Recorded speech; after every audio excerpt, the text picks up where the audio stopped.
Hey guys, here with Robert and Sherri Moore, two professional bass fishermen who have also been inducted into the Fishing Hall of Fame. Isn't that so cool? So I'm going to turn it over to them and let them talk. Hi kids, my name's Robert. And I'm Sherri. This is what we catch most of the time. These are sunfish. These are small fish. They don't get much bigger than the picture on these pages. You can get this book through the Texas Parks and Wildlife Service. Texas has some real funny looking fish. These are called gar. They have a real long nose and a lot of teeth. But the fish I like fishing for most, here's some more funny looking fish. Ooh, a paddlefish. I've never heard of one of those. A shovel-nosed catfish, paddlefish. And they even have freshwater eels at some lakes. These are the fish I like to fish for. These are bass. Now bass can be a half a pound or they can be 25 pounds. And when you're fishing for bass, you don't ever know how big the fish is. How to get ready for fishing. Some of the things you need to get ready for fishing, you gotta have a lot of water. Yes. You need sunscreen anytime you're out in the sun. Insect repellent is good to have. Wet ones and some towels to wipe off your hands because fish are kind of slimy. Ew. Now when we catch fish, we let them go. Some people catch fish and eat them, but we like to let all of ours go after we catch them, to let them go back into the water and grow, and somebody else will catch them again later. There are so many places to fish in and around Fort Worth. Get your mom and dad to look online. You don't even have to get out of town. You can go to fortworthtexas.gov/neighborhood fishing. A lot of parks in Fort Worth have a pond that they allow kids to fish in. And you can catch a lot of fish and have a lot of fun. The next thing we're going to talk about is a hat. When you're out fishing and you're wearing a hat, it keeps the sun out of your face if you wear a hat like this. But is it doing anything for my ears? What about the back of my neck? Those can get sunburned, and your ears can get sunburned really bad. So these are great fishing hats, but if it's a bright sunny day, you need to make a better choice for what kind of hat you wear. Now, here's another choice. Think this is any better? You look like a pilgrim, Robert. This may not be a better choice because it still doesn't cover up the back of my neck, doesn't cover up my face as much as the cap does. So what's the best choice for a fishing hat? How about that? Yeah. This is a sun hat. This Okay. keeps the sun off all my face, ears, off the back of my neck, so I won't get sunburned. You don't want to get sunburned when you're fishing. The most integral part of any fishing trip is a fishing hook. And this is an example of a hook. The point down here is razor sharp. It's as sharp as a needle. But you see it's got a little barb on the back side there. That barb is to hold it in a fish's mouth so it doesn't come out, so once you hook him, he doesn't get away. Let me show you how it happens. A fish bites, the hook goes in. It won't pull out. Now if you got that in your skin, it wouldn't pull out of your skin either. So you have to be very, very, very careful with the hook. See how big a hole it made when it came out? It would make that big a hole in your skin and it would hurt. Be very, very, very careful with the hook. The second thing you need is a weight. The weight is to hold the bait down.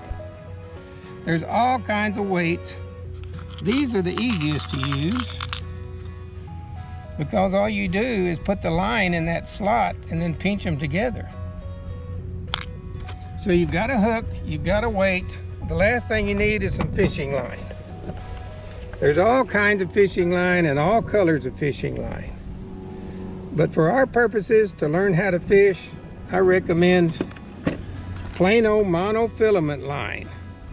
Monofilament, it's clear.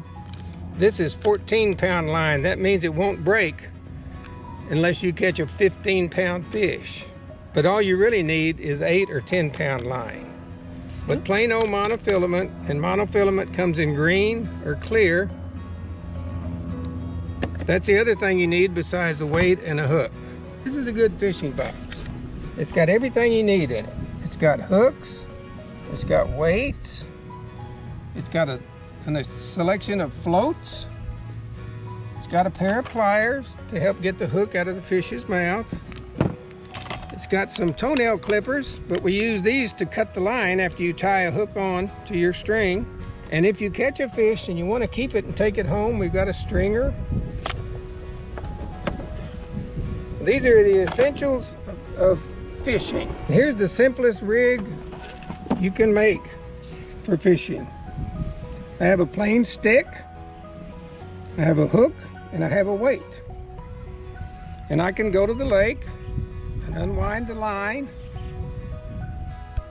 put a piece of bait, and a bait can be a worm, a grasshopper, anything, a piece of a weenie, a piece of bologna, anything you put on there, some fish will bite. I just let the line out, drop it in the water, and I'm fishing. Wow, that's simple, huh? That's simple. And we have caught lots of fish off the docks doing that. Yeah. And that dock over there, you can catch a lot of fish just doing something as simple as this. And when you get through, you wind it back up. Be very, very careful of that hook. Remember, when it goes in, it doesn't come out. Yeah. Just stick it back in the end of the hook. And you're ready for next time. 5 or 6 years old, a little rod like this. You can get this at Walmart for about $6. You got your hook, you got your weight, and you got a little bobber. And when you throw this out on the water, the bobber will float. So the hook will only be down about 3 feet. Kids can have a lot of fun with this. They need mom and dad to supervise so they don't get a hook in them. But if you push this little button, it'll let line out. And then when you turn the handle, it reels the line back in. So if you're fishing on the water and all of a sudden the bobber goes under the water, that means a fish grabbed your hook and you can start reeling him in. Now, for the next step up, this is what fishermen call a cane pole. It comes complete. It's got a pole, it's got your bobber, it's got a hook, and it's got line. Everything you need to go fishing except bait with this little set. You can use the short end or you can connect them together and make a real long pole and stick it way out in the water. You get those at Walmart for about $3. For the bigger kids that want to cast, this is called a Spincast reel. And these are longer rods, they're bigger reels, they hold more line, and this is good for most people when they go fishing. And I'll show you how they work. This is a longer rod, and it works the same way as the little short one. You push the button, and the line goes out. Then you reel it back in when you get a fish.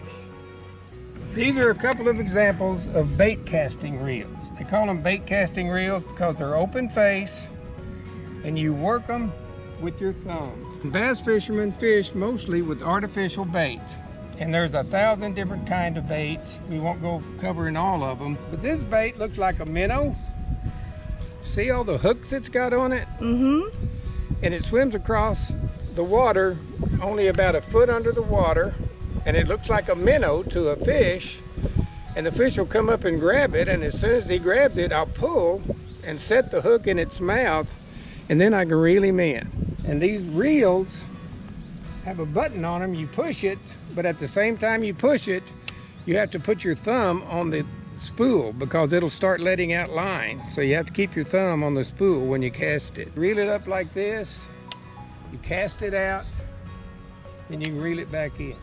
Now this bait is what we call a topwater bait. That means it floats on top of the water and it looks like an injured minnow. And you pull it across the top of the water, it gurgles and spurgles and makes bubbles. Okay. And a fish thinks it's a wounded fish and he'll come up and grab it and eat it. and it's got a little feather tail on it. Okay. That feather tail moves around in the water and entices fish to think it's alive. Bass fishermen and professional fishermen use all different kind of baits, and there's 1,000 different kinds. These are just a few. These are called spinner baits. When you throw them in the water, they sink. The bottom half looks like a minnow, and the top half flashes, because in the water, when minnows swim around, the scales on their sides flash. Tell us what a minnow is, for those that might not know. Minnows is a fish about that long. That's what most fish feed off of. Okay. These are plastic worms. Most fishermen love these. We fish them on the bottom. And these are all crankbaits. Crank. Are they cranky? You put them on, you throw them out, and you reel them in. When you reel this one in, it goes really deep because it's got a really long bill. Throw this one out, it's got a short bill. It goes really shallow, maybe 3 or 4 feet deep.